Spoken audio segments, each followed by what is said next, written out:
It's when you're thinking about it in summertime, when you've got all these shows and stuff going on, you're thinking, well, you know, I could make so much more money doing it at a craft show. Well, I want you to talk to me again in January and February, and March and April and May and June, and let me know if you don't want me to handle your product then. It doesn't work that way. However, you know, if I'm going to have it, I want it. And if you all will establish your wholesale price, then you should be retailing, selling it at the same price I am, which is a good thing. It's win-win for everybody, because there's nothing worse than somebody going to a craft show and then coming to the Red Lion Inn for a drink and shopping in my store and seeing that I'm trying to sell something for $100 that they just bought for $50. That's really not going to work. Absolutely, definitely not. So this kind of says your cost. That actually is the Red Lion Inn's portion? Yes, if it says my cost, that would be 40% of the retail So price. the difference between these two numbers should be 60%. Somebody needs This is beautiful. Isn't that gorgeous? And the item number, is this one, is this a code that you give? No, You know you've gone over So the she hill says somewhere when item you look number. at her item numbers, that helps her. No, what she gave. I want to go back to that for a minute. Okay. Just back to the packing slip for a minute. It is, yes, it's a wonderful, blessed thing for me. But it's a blessed thing for you too. Because you keep a copy of it. You're responsible for your inventory. I have 200 vendors in my shop. I can't go around and count and see how many things of yours are there on a daily basis. Sometimes I only know if something's been stolen if someone comes in and says, oh, what happened? I never got a check with this so-and-so. And then we do research and we find out that, no, it's been lifted. You have to do things like track your inventory, keep records, keep notes, keep files. You know, it's a whole different world. And it's not hard. You can do most of it now on the computer, but you really have to. You have to know. A lot of times, I'll reorder something, and the person will bring it in, and the price is $5 different than the last time, or $1 or 29 cents, and it's because they don't have any clue as to what they charged me last time.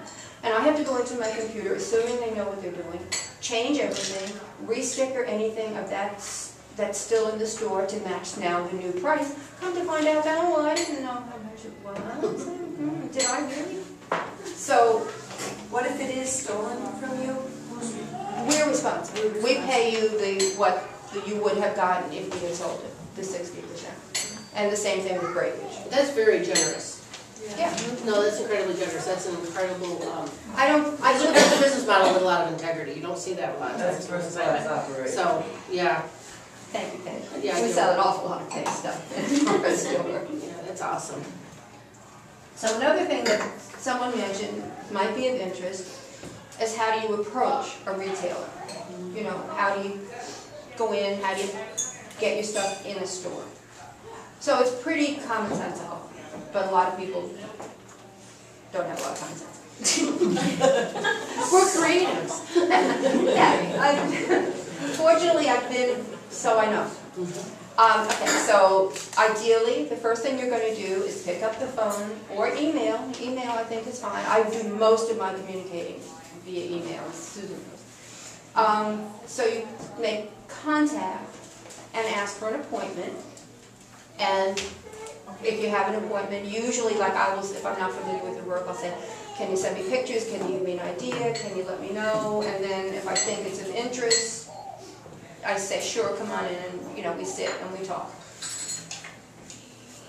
When you come in, you're on time, you dress appropriately, you're professional, you have your price list, this costs this much, this much, this much. If we're talking consignment, we would talk retail prices. If we're talking wholesale, I need to know your bottom line wholesale prices, and I don't negotiate. I don't think anybody does. This is what it is.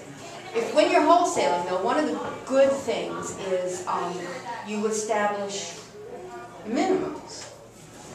If I want to buy one of your product, I can't buy just one for that price. I have to buy a minimum of a case or $100 worth is usually. So you have all that ready talk to me about, you bring me samples of your work and pictures, and you should be able to leave that behind, you know, with a business card or something. Well, if I have my own adult time, this isn't it. I'll see you. Sorry. Bye, everybody. I'm glad my daughter was on. Okay, so I think we're all pretty aware of how to be professional, how to make an appointment, and how to do that. But what about if you're cold calling, which is perfectly acceptable? But it's the way that you do it. If you go into a shop and the shop is busy and you just go up to the person and say, I want to show you my work, I'm going to say, I want to show you my door. If the shop is busy, you step back, you step away, you wait until it's empty and the person has time. It's courtesy, and it's also because my brain is not interested. Come on, you know, I have to ring stuff up and talk to people, and so just use common sense, be courteous, step back. If you're talking to the person and they're at the cash register and someone comes up, you step away and let them conduct their business, because that's what keeps the bread and butter on the table. In the Red Lion, if any of you are going to call me, the way we work is Nancy Fitzpatrick, whose concept this was, has a very heavy hand in the way it runs. So I'll see people and I'll ask them to leave samples and leave prices, and I'll set up an appointment with Nancy to show her things that I think she might. I try not to filter stuff out, but sometimes I do. And show her stuff that I think she would be interested in, and then she approves or doesn't approve. And then, you know, I call you back and say, okay, this is what we want to do, and we go from there. I don't know how other stores work, but it's a lot of fun, I think, having stuff in my shop. It's certainly a lot of fun for me. And, you know, it's a cool thing. What have I forgotten that you wanted to hear? Anything? You know, I have a question that I'm having a problem with. As you know, I'm going more wholesale. Yes. And I'm calling people, and my website is, there are old prices on there, the guy that's working it, and I can't lie that I haven't got a website. So I'm saying, my website's not up to date, I'll send you pictures, and I send them nice pictures. I have a hard time getting them to look at it. And everybody that I've gotten to look at it have bought. Are you talking local? No. Oh. I'm talking around other inns and wherever. And Like other states? pardon me? In other states, Yes, out of the area? yeah. The best way, and it's also incredibly expensive, but it always pays, is to do the gift shows. Yeah. I know. I've got it all set up to do that. It's very expensive. Yeah. Maybe we'll explore a BerkshireMade booth at one of the gift shows. It wouldn't be You best. can do it. I mean, You can do them as groups. you can do them as groups. I've seen it. I don't know how successful it is, but everybody then pulls in, and it only costs maybe $500. Yeah. I mean, a booth at a show, just the booth can be $4,000. Oh, yeah. Oh, yeah. And then there's all kinds of expenses on top of Yeah. that. So it's, and Did hotel. you used to go to them? Is that how you used to go? I have done, yeah, and sold my stuff, and did very well. Oh, selling your stuff. Did you go there as a... Oh, I always go. As a matter of fact, last August, we rented a bus and took, I don't know, 20 people. Yeah. It was, we had such a good time. And, but now everybody that went to that show is automatically registered for the show, so they can now just go. They don't need me to hold their hand. But yes, I always went to shows when it was just a general gift shop. And even now I have to go about once a year because I don't buy product anymore. I do buy online. I buy toys, children's books, I'll buy decor, garland and stuff that I'll also sell if someone rips it off the walls, kind of thing. But otherwise, yeah, I don't go for product, but it's a good excuse to go for an overnight and have my husband join me and go to our favorite French restaurant. There you go. Where's the show? New York? New York. But there are other shows that are not as expensive. There's a show called NEAC, N-E-A-C, and it's over in Marlborough. And their feature, their focus is jewelry, clothing, personal items, pretty much. There's no home decor or anything like that there. But it's an excellent show. When I was buying wholesale for the shop, I never miss that show They because just had it, it's a good show. yeah. And it's an hour and a half drive. Is it NEAC? NEAC, yes. Marlboro New, Mass. Yeah. yes, New England Accessories Club, I think is what the acronym is. And I always found, even if you find one or two things, it's like a cookbook. If you find 2 recipes in a cookbook, you're aces, you're done. I always found at least 2 items that were dynamite there, so it's worth looking into that. There's also the Boston gift show.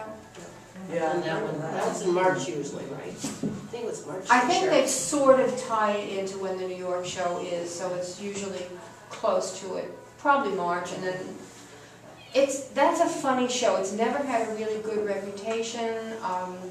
They moved the venue, so I hear it's better. It's worth a look if you're going to get your toes in the water for the first time on a broader basis, because that's really where, if you're serious about getting now into the big time, you got to do the shows. There's just no quick. Talk to Rennie and Rose. You guys know Rennie and Rose? Sure. Yeah, well, you work for them, so you know. I begged them. I browbeat them for years, and they kept saying it's too expensive. It's too well. They're doing the shows. Guess what?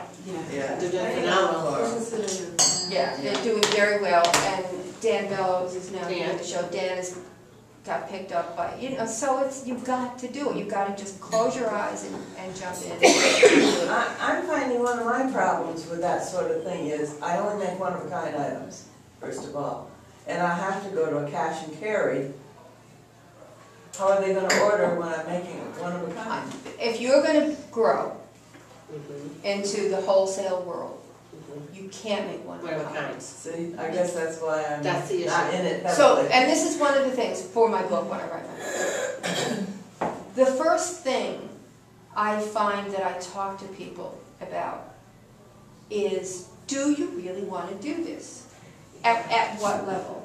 I've had people come in and they have wonderful little products and I say, okay, I'd like 12 of them. And what's going to happen if I call you and I want another 12? In like a week. And I've had people come back to me and say, I don't want to do that. I love doing this, but I don't want to get into production. That's kind of the breaking point. You have to decide, and there's nothing wrong with any decision. You can decide to stay on the craft show basis, which is wonderful and it's fun, and you make some money and you create beautiful things, one-of-a-kind things, which is fabulous. But if you want to make the next step into a broader market, which is now not just the Berkshires, forget one-of-a-kind. You can still do beautiful things. And you can, what you can do to satisfy your creativity is you create your line of X amount of beautiful things. Every 3 months, 6 months, year, you choose. You introduce 3 new beautiful things. So you keep the creative, you almost have to do that anyway. You have to keep that